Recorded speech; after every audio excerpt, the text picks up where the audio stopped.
हुतु हुतु होई जलिला बजार आखि पिछुड़ाके सबु पोड़ी जली पाउंस होईगला सबु जिनिसपत्र मिलिथिबा सूचना अनुसार पिपिली दांडमुकुंदपुर बजार में विलंबित राति निया लगी 10टी दुकान पोड़ी पाउंस हो जाइछि।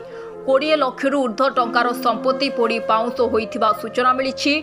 मुकुंदपुर बजार में थिबा ग्रोसरी दुकान, भेराइटी स्टोर, परिबा दुकान, 2टी जलखिया दुकान, पान दुकान, रेडीमेड ड्रेस दुकान, माछ दुकान पोड़ी पाउंस हो जाइथिबा देखिबाकु मिली।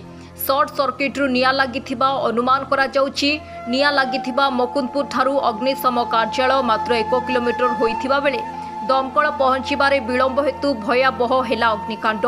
दीर्घ 1 घंटारू ऊर्ध्व समय पर घटनास्थल में दमकल बाहिनी पहुंचीबा बेलकु सबु किछि जली पाउंस हो जाइथिबा अभियोग आनिछंती अग्नि विपन्न। गतकाली विलंबित राति अग्निकांड लगी लक्षाधिक टंकार खाउटी सामग्री सहित विभिन्न सामग्री पोड़ी पाउंस हो जाइछि। बस्ता बस्ता आलू पियाज सहित ग्रोसरी सामग्री आदि 10 रु ऊर्ध्व दुकान गुड़िक पोड़ी नष्ट हो जाइछि। आर्थिक सहायता जोगाइबा पई सरकार को निवेदन करिसंती अग्नि विपन्न माने। ब्यूरो रिपोर्ट, संपर्क न्यूज ओडिया। निवास बेहरा आमर एटा राति 1 साढ़े 1 काली निया लगी। 1 हम 1 निया लगला पाख दुकान निया लगी। तो बजार को फोन कर जनइले तुम दुकान निया लगी, दुकान को आस जल्दी। आम घर दुकान आसी पहुँचा निया लगी। तो पाख दुकान जेहतु आम दुकान को सेव कर चेष्टा कलु करेन्ट नहीं जाता दुकान। आमर यहाँ भेराइटी स्टोरटा तो आम दुकान चेष्टा कलु नाला आम से दमकल को फोन कलु। दमकल फोन कलापर से कहले गाड़ी पठाऊँ बोली। गाड़ी पठाऊँ 5 मिनट गला 10 मिनट गला आम निजे चेष्टा कलु पानी आनी पकेलु कि निआ कमियार ना देलानी। तो आम से पुणी फोन कलु फायर स्टेशन कहले गाड़ी पठाऊँ गाड़ी पठाऊँ। तो आम निजे भी फायर स्टेशन निजे गलु गला से फायर स्टेशन में गाड़ी ना।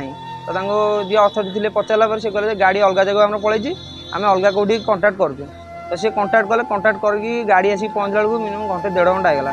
घंटे 1.5 घंटा बेलू आसला बेलू आ दुकान किसी भी जिन ना आम दुकान सहित ये 8-10टा दुकान भी पड़ जाए। नील प्रधान काली प्रायतः 1 राति समय हम मु शौच करवा जाइवा समय आम बड़ भाई जनक कल करते मत कहले जे काल दुकान निया लगी देखो टे आस।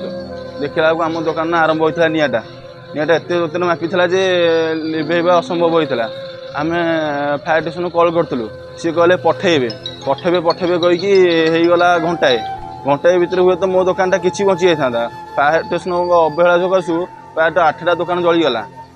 8टा दुकान मोर प्रायतः 15 लाख टଙ୍କା जिनस पोड़ जाइए।